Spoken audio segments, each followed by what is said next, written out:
नमस्ते फ्रेंड्स, स्वागत है आपको फिर से मेरे YouTube चैनल पे।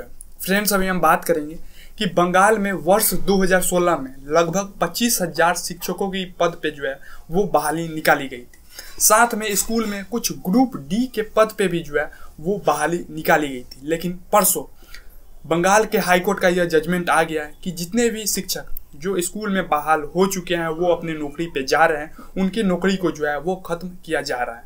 साथ में जितने भी ग्रुप डी जो बहाल हो चुके हैं उनके भी बहाली को जो है वो रद्द किया जाता है। इसके साथ ही जितने भी शिक्षक जो अपने नौकरी पे जा रहे थे और वो नौकरी से पैसा लिए थे सरकार से जो सैलरी लिए थे, उन सारे पैसों को जो है वो 12% इंटरेस्ट के साथ जो है वो उनको वापस लौटाना होगा। साथ में जो ग्रुप डी के व्यक्ति जो बहाली ले चुके थे उनको भी जो है वो अपना पैसा 12% इंटरेस्ट के साथ सरकार को जो है वो वापस करने होंगे। तो आखिर ऐसा क्या हुआ है, पूरा मामला क्या है, जिसके बाद जो है वो बंगाल के हाईकोर्ट ने यह आदेश दिए हैं।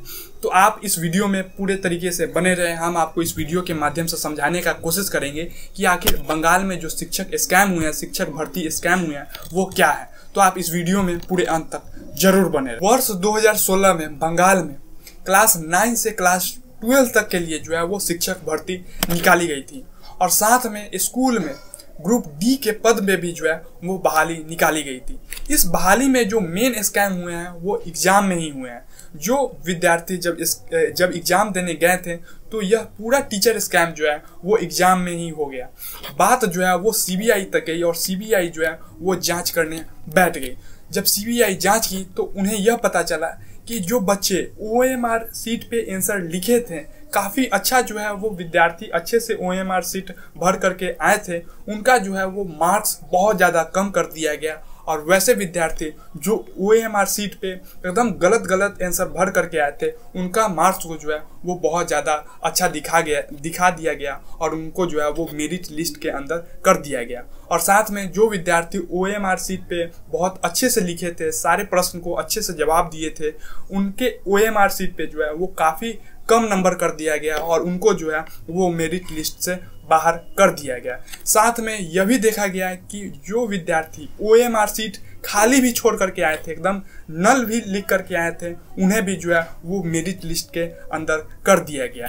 तो यहीं पे जो है वो बहुत ज़्यादा स्कैम देखने को मिला और बात निकल करके सामने यह आई कि यहाँ पे जो है वो बहुत ज़्यादा घूसखोरी हुई है।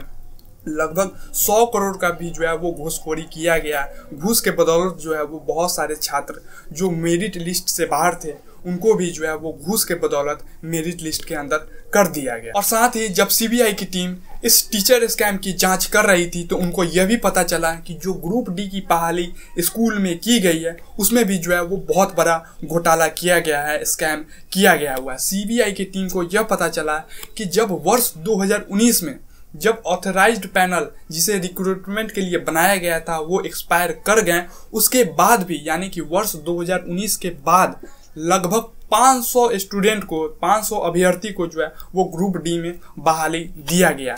यानी कि वर्ष 2019 में ही जो है वो पैनल एक्सपायर कर गए थे, लेकिन वर्ष 2019 के बाद भी जो है वो लगभग 500 अभ्यर्थी को जो है वो बहाली दिया गया। यहीं से जो है वो ग्रुप डी की अभ्यर्थी जो अब बहाल हो चुके हैं उनके भी नौकरी को जो है वो ख़त्म कर दिया गया है और उनको भी जो है वो सारे पैसे को लौटाने पड़ेंगे 12% इंटरेस्ट के साथ। अब हम अंत में आपसे एक छोटी सी रिक्वेस्ट करेंगे। यह जो हम आपको जानकारी दिए हैं कि बंगाल में जो है वो बहुत बड़े पैमाने पे जो है वो टीचर स्कैम देखने को मिले हैं, इस पे आपका क्या कहना है, इस पे आपका क्या राय है, आप अपना जो है वो थॉट्स कमेंट बॉक्स में जरूर दें। धन्यवाद।